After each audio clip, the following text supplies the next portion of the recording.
no pudimos salir al aire por algún inconveniente personal, pero digamos, ayer ya se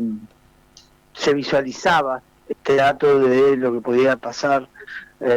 con esta sesión. Y te acordás que nosotros el día lunes, cuando vos me presentaste, yo te pregunté, la primera pregunta, o lo primero que vos hice fue una pregunta que tenía que ver con si se podía ser pesimista o no, respecto a lo que podía ser la semana en materia de lo que podía suceder con efectivamente Manuel Adorni. Y no nos preguntábamos por qué, o planteábamos la duda porque tuviéramos la bola de cristal, ni mucho menos, sino por cómo se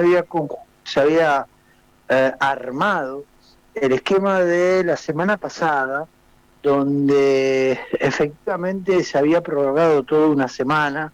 y donde se había acordado que en esta semana iba a haber en el Senado tratamiento de algún proyecto de ley y que finalmente el 2 de julio se presentaba Adorni.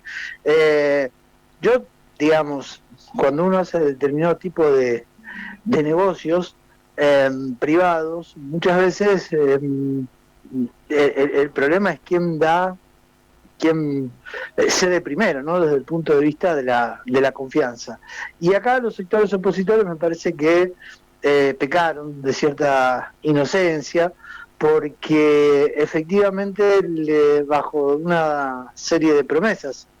de una fuerza política que si hay algo que tiene como característica en el orillo es que suele no cumplir algunas de sus promesas, lo cual le lleva a tener una relación ambivalente con algunos sectores políticos que efectivamente fungen de aliados. Digo, que se tome la palabra como real y se le conceda efectivamente el derecho a que primero se traten las leyes y luego aparezca en escena Adorni, me parece que era pecar de ingenuidad. No lo digo por lo del diputado de ayer, lo digo por lo del Senado, que ayer tuvimos un nuevo capítulo en el Senado con la discusión de parte de Adorni, del planteo de parte de Bullrich, diciendo que, bueno, no desestimaba la presencia del 2 de julio de Adorni en el Senado, y a las horas Adorni saliendo a decir que él estaba con toda la predisposición para asistir al Senado. Un chiquero más, por decirlo vulgarmente, en una situación que no resiste el más mínimo análisis y que tiene mucho que ver con el momento de la política, ¿no? Con lo estructural. Por un lado, lo que nosotros planteábamos el fin de semana en el artículo de Fundamental,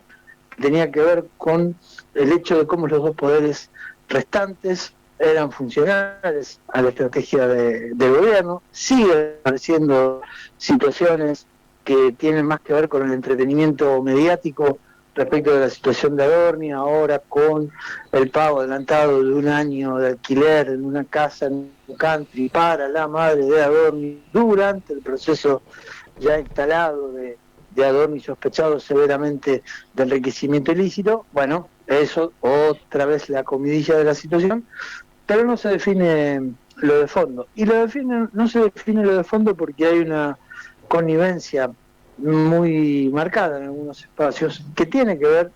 a los santafesinos nos importa efectivamente lo que puedan plantear las autoridades de nuestras provincias respecto al tema, pero también que se proyecta a otras provincias y a otros gobernadores y a otros diputados. No solamente la cuestión de el PRO, que también va y viene en estos planteos públicos,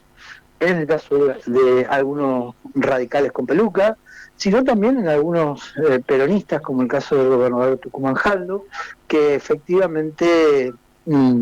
han otra vez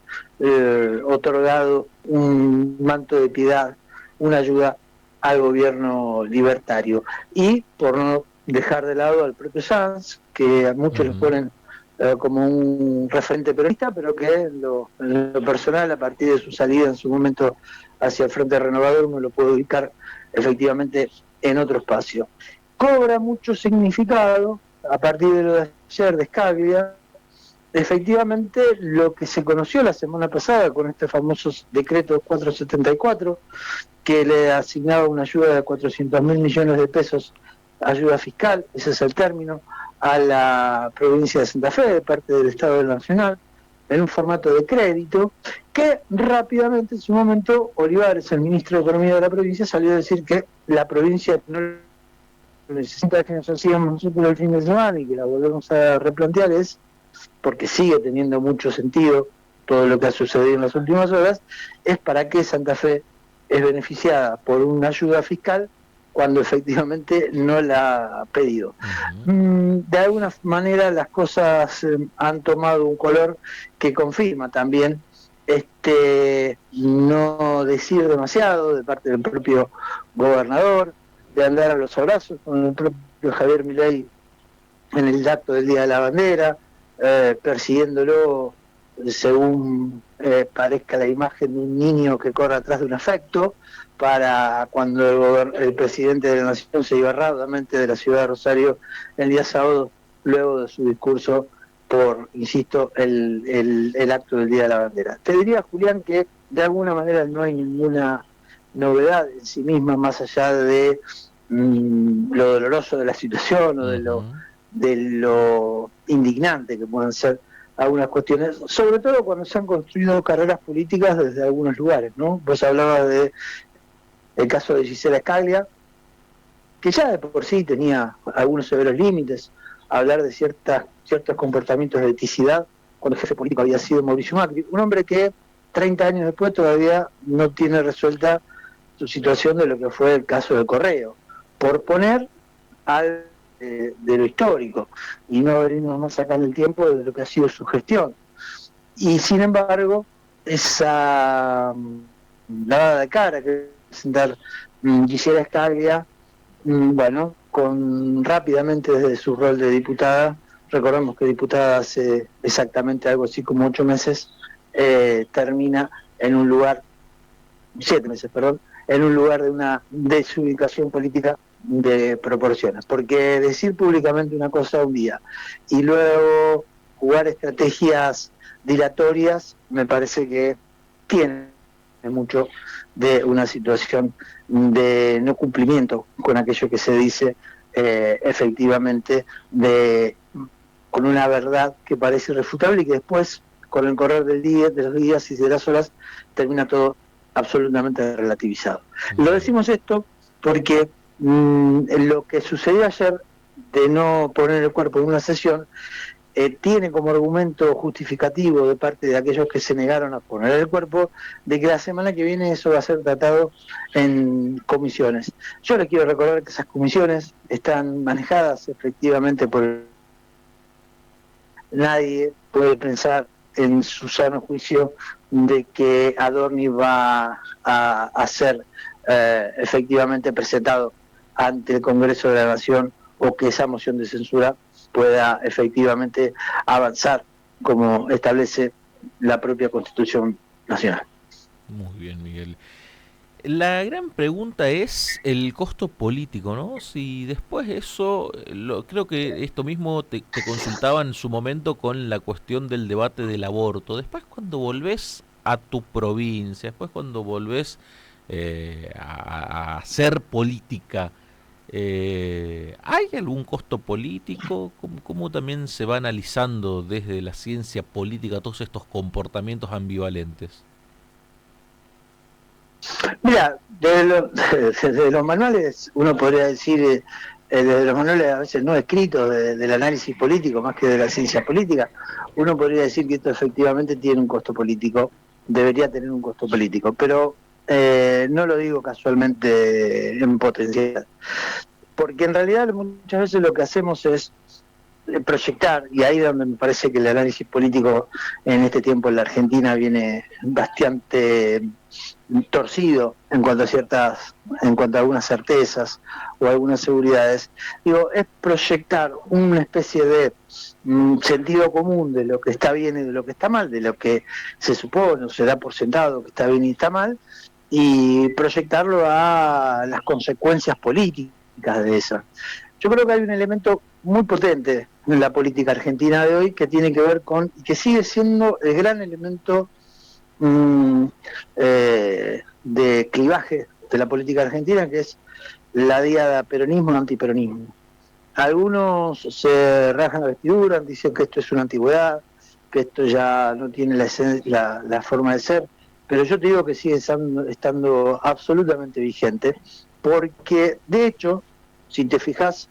en la pequeña nota que sale hoy en el diario La Capital respecto a que marcan las diferencias que aparecieron en el sector de Unidos respecto a este tema, un extracto que parece escrito desde la Casa Gris. En los últimos párrafos, una nota que no es muy profunda precisamente, pero en los últimos párrafos hay una explicación causal. Y esto tiene que ver con que sectores de la oposición, esta oposición amigable a Javier Milei, no han querido, dice concretamente el artículo, no han querido quedar pegados al peronismo, porque en realidad dicen, creen que, y esto se lo escribe en una nota sin autor, una cosa muy interesante y muy representativa de los tiempos que corren, en realidad en el oficialismo temen porque jugar esa ficha en contra de Adorni sería debilitar al gobierno, y lo que subyace atrás es un temor a un deterioro, a un agravamiento de la situación político, social e institucional de la Argentina. Bueno, miren, estimados, si hay un funcionario que es un delincuente, debe ser eyectado, más allá de la temeridad que genera el propio presidente de la nación. Entonces, ahí hay toda una explicación que tiene que ver con decir, no, como esto lo genera el peronismo, no vamos a quedar pegados allí. Y me parece que eso tiene que ver con que efectivamente se prefiere seguir conviviendo en estas circunstancias a riesgo de perder puntos de buena imagen pública, pero con el aditamento siempre del peronismo como el gran mal de la República Argentina, a riesgo de, por ejemplo, hoy también que leamos que el ministro de Producción de la provincia, Gustavo Puccini, algunos lo ponen como hipotético futuro candidato o precandidato a intendente de la ciudad de Rosario de parte del puyarismo, diga que la situación en el mercado de trabajo de la región podría ser peor si no estuviera el Estado provincial de por medio. El dato de Puccini es que no, o el no dato de Puccini es que no dice cuáles son esa acción. Hablar de una acción pública en cuanto al desarrollo de obras públicas y que eso sea un elemento que frena el nivel de desempleo, me parece que es cuanto menos zaraza. Y lo digo porque justamente si hay algo que marcamos en estos micrófonos desde el comienzo de 2024, es que este modelo económico iba a generar lo que está generando. Y lo que está generando es que la región o el nudo San Nicolás, Villa Constitución, hoy tenga una desocupación de más del 10%. Y ante aquellos que se rasgan las vestiduras por esta situación, yo les quiero recordar que lo que también solemos decir es que en el año en el año 1995, Carlos Menem ganó una elección teniendo en el espejo retrovisor una desocupación del 15%, que era el último dato con el que se contaba, y que cuando 3 meses adelante supimos cuánto era la inflación del momento de la votación, esa inflación era del 18%. Y lo planteo porque algunos creen que ese deterioro debería ser limitante efectivamente para el accionar político de lo que es la libertad de avanzar. Y la verdad que hay que decirlo y no nos tenemos que sonrojar, hay un sector de la sociedad donde efectivamente no le importa que eso esté produciéndose, en tanto y en cuanto a esos sectores no le toque ese deterioro. Por lo tanto, entre una serie de situaciones que son mucho más complejas de explicar, que tienen características similares y no tanto con el menemismo, hay que decir que cuidado con pensar que ese deterioro es de por sí legitimador de una caída de la imagen. A mí me da la sensación a estas alturas que la mala imagen de Milei llegó a un piso, tocó el piso, porque efectivamente algunos hablan de un 27-28% de imagen positiva, que es lo que concretamente obtuvo en la primera vuelta electoral del 2023. Así que atentos a algunas cuestiones, porque me parece que no significa que tenerlo en la cresta de la ola todo el tiempo a Adorni significa que ese deterioro se siga profundizando, porque hay una serie de aliados que están dispuestos a seguir bancando en nombre de ese gran cuco llamado peronismo afecte a algunos intereses políticos, institucionales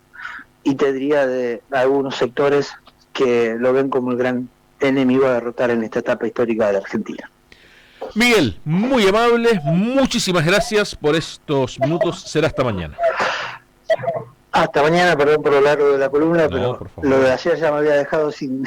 poder articular y bueno, es como que tenía que plantear algunas cuestiones que inclusive tenían que ver con la agenda de ayer. Te mando un abrazo, Julián, hasta mañana. Muy, pero muy buenos días. Se pasaba el análisis político de Fundamentar